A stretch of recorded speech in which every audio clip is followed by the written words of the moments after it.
අඳින සිටින විට ස්වාමියා ඇයට ආදරය ගැනීම සඳහා ඒම රැගෙන එන්නට මහා වනයට ඇතුළු වුණා.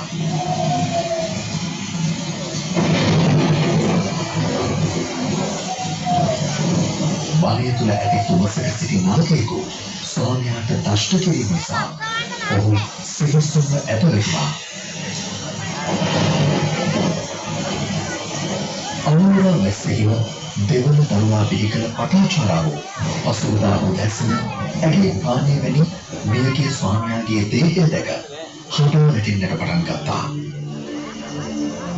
සිදුවී ඇති දේ අවබෝධ වුණා. පටාචාරාව හඬමින් දරුවන් දෙදෙනාට රැගෙන සරත් නුවරට යන්නට පිටත් වී අචලවතී නදය අසලට පැමිණියා.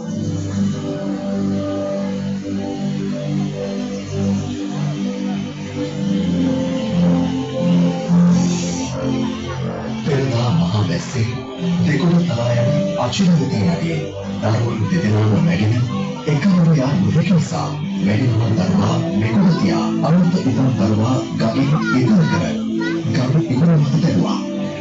අනිත් දරුවා රැගෙන එන්න නැවත ගමට බැසගත් එය බියරැලි නගරයට පහළ වසින ගඟ මැදට පැමිණියා. අනුත් උපන් වේල දරුවා දුටු අහසෙහි පියාසර කරන උකුස්සෙකු පුංචි දරුවාත් රැගෙන අහස්සට පියාසර කළා. පටාචාරා දරු සිනහසේ විලාපතියනේ හඬමින් කෑ ගැසුවා. අත්තුඩ ගැලුවා. එය දුටු වැඩිමහල් දරුවා අම්මා තමාට අඬ ගසනවා යයි සිතමින් දෙගොඩ තලා යන ගමට වැස්සා. වැඩිමහල් දරුවා පටාචාරාගේ ඇස් ඉදිරි පිටම මහා තේරල අතරේ නොපෙනී ගියා.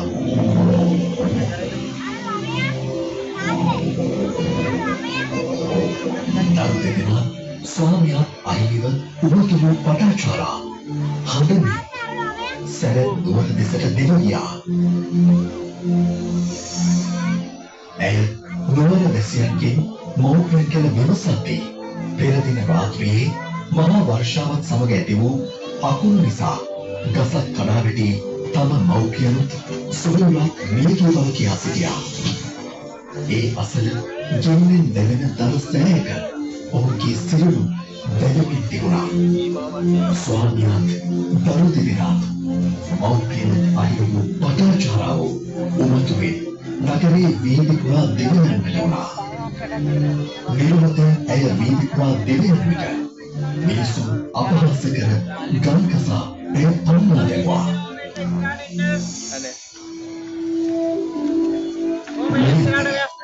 සරත් නුවර දෙවුණා බෙහෙරේ ධම්සභ මණ්ඩපයේ අප මහා ගෞතම බුදුරජාණන් වහන්සේ ධර්මය දේශනා කරමින් සිටියා. උමතුවෙන් දෙවුණා බෙහෙරට පැමිණි පටාචාරා බුදුරජාණන් වහන්සේ ඉදිරියට පැමිණියා. සියලු කාරණා මහා නුවණින් දුටු බුදුරජාණන් වහන්සේ ඇයට ධර්මය දේශනා කරන විට ඇය පිළිවෙසින් යනවා. ජීවිතයේ ඇති යථා ස්වභාවයක් අනුමත බවත් ධර්මයේ මොහොතක පටාචාරා ගෞතම බුදුසසුනේ පැහැදිලිවනවා.